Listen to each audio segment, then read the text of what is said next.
কিরবানুন আরবি শব্দ, এটা থেকে কুরবান আনা হয়েছে। তার আবিধানিক অর্থ হইল নৈকট্য লাভ করা, আপন হওয়া, কাছে যাওয়া। তাহলে কুরবানি শব্দের অর্থ কি হয় না?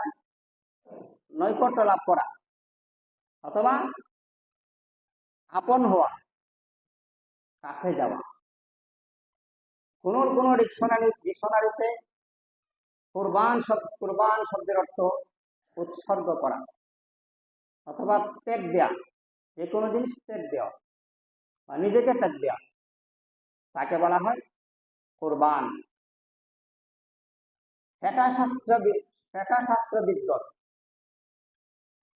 শাস্ত্রবিদদের মতে তার পারিভাষিক অর্থ কি?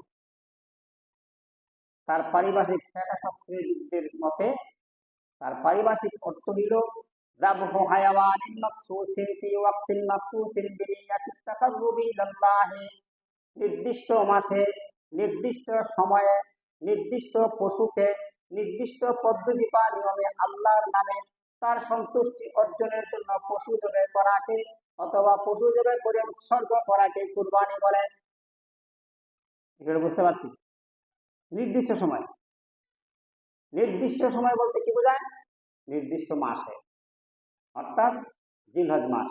আবার জিলহজ মাসের নির্দিষ্ট তারিখে 10, জিলহজ মাসের 10 তারিখ, 11, 12, এই 3 দিনের ভিতরে কুরবানি করতে হবে। বোঝা গেল? নির্দিষ্ট মাস বলতে কি বুঝলাম? তা হলো জিলহজ মাস অথবা উক্ত মাসের 10, 11, 12 তারিখের ভিতরে কুরবানি হতে হবে। এই 3 দিনের ভিতরে কুরবানি করতে হবে। এই 3 দিনের বাহিরে গেলে কুরবানি করা বৈধ হবে না। লিসানুল আরব, আরবি ডিকশনারিতে লেখা আছে আল কুরবানু মা ইয়াতাকাররাবু বিহি ইলাল্লাহি তাআলা। লিসানুল আরব, এটা বিশ্বের মধ্যে একটা গ্রন্থ, ডিকশনারি কিতাব আরবি।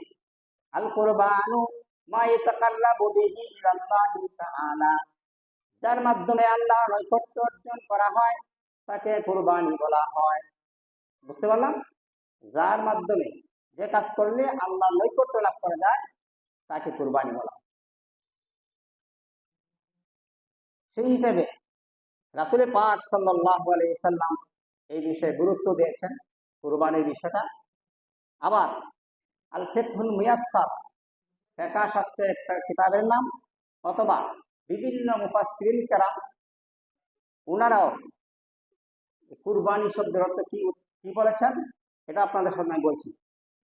আল ফিকহুল মুয়াসসার ও মুফাসসিরিন কেরাম, কানা কুরবানুহুমা আইকাররাবা কুল্লু ওয়াহিদিন মিনহুমা শাইআন ফাতানজিলু নারুম মিনাস সামাই ওয়া তাকুলুল কুরবানাল মাকবুলা।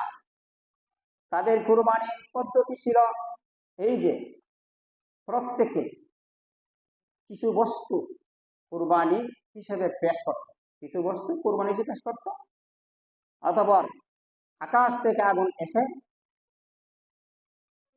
সে কুরবানি, যার কুরবানি কবুল হয়েছে সেই কুরবানিকে ভক্ষণ করে নিত। এইটার দ্বারা কি বোঝা যায়?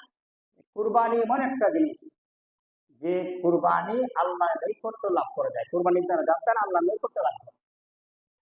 আচ্ছা, এই কুরবানি কার থেকে সূচনা হয়েছে?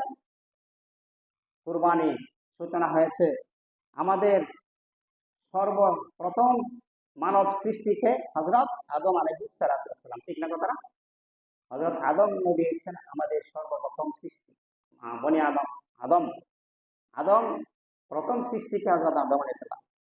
হযরত আদম আলাইহিস সালামকে যখন সৃষ্টি করেছেন, আল্লাহ তাআলা জান্নাতের মধ্যে বসবাস করার জন্য হুকুম করেছেন। এরপর আদম আলাইহিস সালামের সঙ্গিনী অর্ধাঙ্গিনী হিসাবে ওনাকে একজন হাওয়া আলাইহিস সালামের একজন মহিলা দেওয়া হয়েছে। যখন হাওয়া আলাইহিস সালামকে দিয়েছেন, সংক্ষেপে আলোচনা করার জন্য পেশ করছি। আল্লাহ তাআলা বলেছেন, ও আদম, তোমার হাওয়া তোমার স্ত্রীকে নিয়ে জান্নাতে বসবাস করো।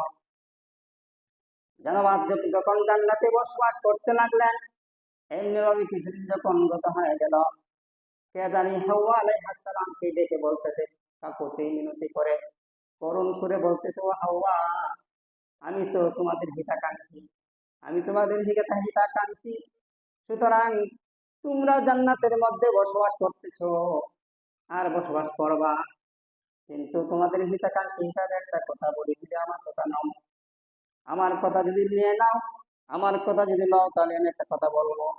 হাওয়া আলাইহিস সালাম মহিলা মন নরম, মনে করে কি বলছে, কে জানে কি বলতেছে, বলো কি বলবা বলো।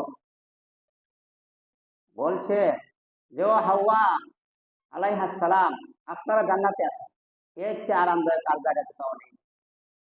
আল্লাহ তাআলা মানুষের সৃষ্টির একটা নিয়ম দিয়েছে, মানুষ যখন ছোট থাকে তার খাদ্য থাকে এক প্রকার, শিশু যখন শিশু যখন থাকে শৈশবকালে তার খাদ্য এক প্রকার, আর যখন বড় হয় তার খাদ্য আরেক প্রকার, কথা ঠিক না?